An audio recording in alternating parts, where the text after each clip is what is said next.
최근 HCN 기획 취재에서 신림역 일대 성매매 실태를 고발했는데요.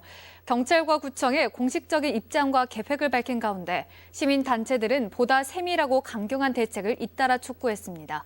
박창주 기자의 연속 보도입니다. 성매매 실태 관련 HCN 보도에 대한 관악경찰서의 공식 답변서입니다. 먼저 취재진이 요청했던 성매매 단속 현황은 수사상 민감한 정보인데다 지역의 부정적 인식을 초래할 수 있어 공개가 어렵다는 의견이 담겼습니다. 성매매 단속 업체에 대해 건물주에게는 임대계약을 해지토록 조치하고 학교 주변 등지에서는 폐업이나 업종 전환을 유도하고 있다고 덧붙였습니다. 또 성매매 형태가 다양해 단속이 쉽지 않다며 철저한 관리 감독을 위해 기관들과 다각도로 협력하겠다고 밝혔습니다. 성매매 근절 의지를 밝힌 경찰은 현장에 나가 계도 카드부터 꺼내들었습니다. 야간에 남자 손님들이 여자를 불러달라 그러면 절대 응하시면 안 됩니다. 그걸로 인해서 행패를 부리거나 위협적인 행동을 하시면 112로 신고를 하시면 경찰관이 와서 즉시 조치해 드릴 거니까. 경찰과 함께 거리로 나간 관악구청도 후속 대책을 내놨습니다.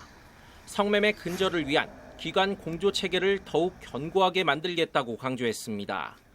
업주와 남성 등 교육 대상을 명확히 해 계도 효과를 높이겠다고도 밝혔습니다.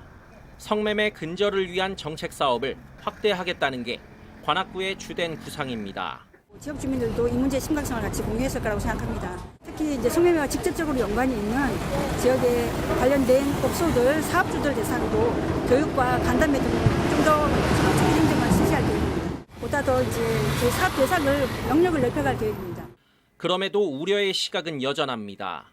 조직화된 성매매 구조를 뿌리 뽑지 못하면 백양 무효라는 게 시민단체의 주장. 성매매 여성들을 공급하는 어떤 조직이라든지 공급자 수요자 그리고 그런 행위들이 이루어지는 어떤 공간으로서 보도된 모텔이라든지 유흥업소 이런 데들이 있을 텐데 각 단위별로 단속의 주체라든지 예방을 해야 되는 그런 기관들이 분리되어 있다는 건 좀 심각한 상황이지 않을까 싶어요. 보다 즉각적이고 강력한 처벌 규정이 필요하다는 의견도 나옵니다.